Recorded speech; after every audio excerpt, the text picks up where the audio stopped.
Jamerson's influence on the art of bass playing could not be overstated.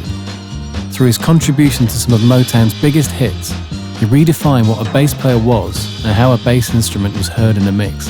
With melodic syncopated runs and a tight defined sound, Jamerson's bass lines were huge parts of the records he played on, providing beautiful counterpoint to the main vocal melody. Jamerson grew up in South Carolina, but later moved to Detroit when he was 18. He began playing in the blues and jazz clubs of Detroit and was influenced by jazz bassists Ray Brown, Paul Chambers, and Percy Heath. He was actually offered a scholarship to study music at Wayne State University, but declined, and instead, after graduating from high school, he continued performing in the Detroit clubs.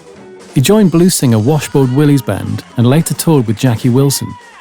His increasing reputation as a talented player provided him opportunities for session work at various local recording studios. Starting in 1959, he found steady work at Berry Gordy's Hitsville, USA studio, home of the Motown label. He played bass on the Smokey Robinson single Way Over There in 1959, John Lee Hooker's album Burnin' in 1962, and The Reflections' Just Like Romeo and Juliet in 1964. There he became a member of a corps of studio musicians who informally called themselves the Funk Brothers. This close-knit group of musicians performed on the vast majority of Motown's recordings during most of the 1960s. Jamerson's earliest sessions were performed on double bass, but in the 1960s he switched to playing an electric Fender Precision bass. When fellow bassist Horace Chili Ruth bestowed him with his Fender Precision, a refinished 57 dubbed the Black Beauty, he was actually reluctant to embrace it, but Jamerson quickly found the fretted fingerboard and smooth neck perfect for playing quick passages of notes.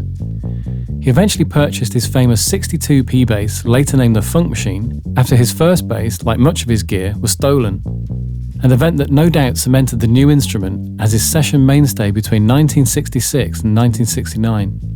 The first Motown track he recorded using this bass is believed to be Strange I Know by the Marvel S. Like all standard Fenders of the time, it came equipped with a pair of cover plates, a felt mute attached onto the top surface of the bridge cover, and, of course, flat wound strings. This is a bass apparently owned by Jamerson that came up for auction in 2017. The story goes he gave it to his friend Billy Hayes in 1968 when he didn't have a bass of his own. It's not the Funk Machine, as that was stolen just after his death in 1983, but apparently he owned this one from 1962. It even has 3 original labella strings that were on there when Jamerson played it. He famously never cleaned or changed the string unless it broke, of course. He believed the residue was key to the sound, or as he put it, the gunk creates the funk. So even then, old strings were part of his sound, and those heavy labellas seemed to play a big part in his tone. The heavy gauge also made his neck bow quite a bit, and his action was much higher than normal, which again was believed to influence his overall tone and playing style. When Fender initially introduced the P-Bass, the bridge was covered by a metal dome that housed a foam mute to dampen the sustain of the notes a little. Over time this foam would perish, and most bassists didn't bother to replace it, instead just removing the metal cover altogether. Jamerson replaced his foam though, and likely with something that had even more of a dampening effect, making the decay of the notes even shorter. Another big factor of his playing style was the fact that he played with a single finger. Going from double bass to bass guitar, he kept the index finger technique as opposed to the more common multiple walking fingers employed by other prominent bass players. With the foam mute helping make the notes more defined, instead of running into each other, and his peculiar single finger technique definitely helped highlight the musicality of his sublime playing by giving definition to each note, or ghost note for that matter. When out playing around the clubs of Detroit, Jamerson favoured an Ampeg B15 for his amplifier, but things were different when it came to recording at Motown. The guitars and bass were DI'd through a custom pre-built preamp that was crucial to the sound. This preamp was tube bass and often driven into the red, giving a nice saturated sound to the instruments going into it. A Pultec EQ was used, plus compression from Teletronics also. This was enough to provide a nice presence for Jamerson's bass that can be heard on countless hit records. To get this type of tone, you can use some plugins to create a similar vibe, but first of all you need a P-Bass. This is a cheap one that I have that I used to put some vintage labella strings on. They're over 40 years old now, so I'm sure Jamerson would approve. Next thing is a foam mute. I'm using a Brillo pad, as when listening to the records, a softer foam didn't really have that same sustain cut. I could hear very little sustain in the G string, especially when I listened to his isolated bass. And after some experimentation, I found that a good chunk of this cleaning pad with a slight taper did the trick. Apparently both volume and tone knobs were fully open when he was playing live, but when I tried this it seemed too bright. I did read that one of the studio engineers said that he liked to back off his treble, so I'm inclined to agree with this theory. I've used Marvin Gaye's What's Going On to try and match the tone. Jamerson's work on this track is a perfect example of everything that's great about his musicianship and what he adds to a recording. Amazingly, Jamerson was on his back half cut when he recorded this. The story goes that Marvin was intent on having him play on the record, even though he was nowhere to be seen.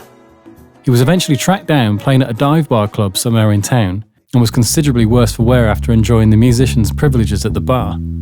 After bringing him back to the studio, he was keen to play for his good friend Marvin, but completely unable to balance on his stool, so instead lay on the floor, bass in hand, and proceeded to create history. 1, 2, 3, 4!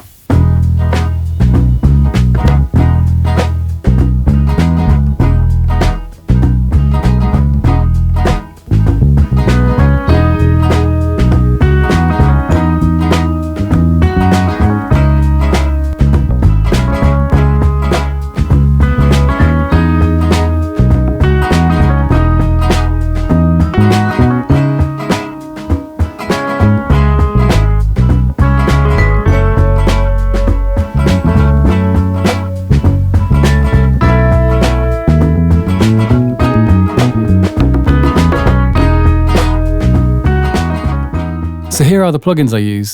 The Plugin Alliance HG Black Box gave me that tube breakup saturation I could hear in the recording, just a smidge of some Pultec EQ, and fairly heavy compression using the CLA 76. It seemed to get me close enough where I was happy. Jamerson's relationship with Motown officially ended in 1973, a year after Berry Gordy moved the company to Los Angeles. And although Jamerson was one of the few Motown staff to head west of Detroit, he wasn't comfortable with the company's new configuration. He went on to perform on the 1970s hits such as Rock the Boat, Boogie Fever, and also played on Robert Palmer's 1975 solo album Pressure Drop. But as other musicians switched to high-tech amplifiers and simpler, more repetitive bass lines, Jamerson's style fell out of favour among producers. In the 1980s, he failed to get any serious gigs working as a session musician.